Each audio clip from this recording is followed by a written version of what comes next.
नमस्कार दोस्तों। आज की कहानी है शेर और चूहा। एक समय की बात है। जंगल का राजा शेर एक पेड़ के नीचे गहरी नींद में सोया हुआ था। तभी वहां एक चूहा आया और शेर को गहरी नींद में सोया हुआ समझकर उसके पास आकर उछल कूद करने लगा। इस दौरान चूहा कभी शेर की पीठ पर उछलता तो कभी उसकी पूंछ को खींचता।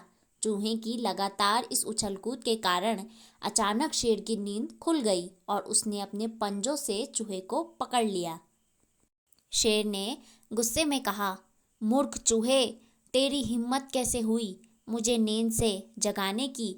ले, अब मैं तुझे इसकी सजा देता हूँ। मैं तुझे अभी कच्चा चबा जाऊंगा। यह सुनकर चूहा डर के मारे कांपने लगता है और वो डरते डरते शेर से कहता है, नहीं नहीं, ऐसा मत करो महाराज, मुझे मत खाओ, मुझसे गलती हो गई।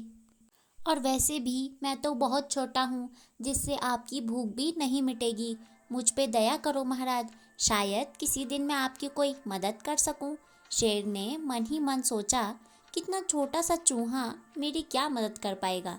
लेकिन फिर भी चूहे को विनती करते देख शेर को उस पे दया आ गई और उसने चूहे को छोड़ दिया।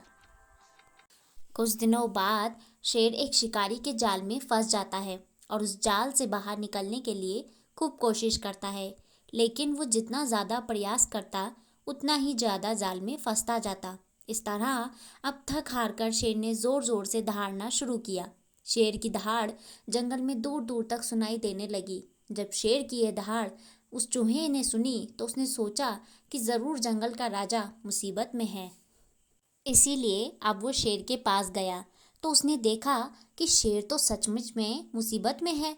उसने शेर से कहा कि महाराज, आप चिंता बिल्कुल न करें, मैं अभी इस जाल को अपने दांतों से काटकर आपको आज़ाद कराता हूँ।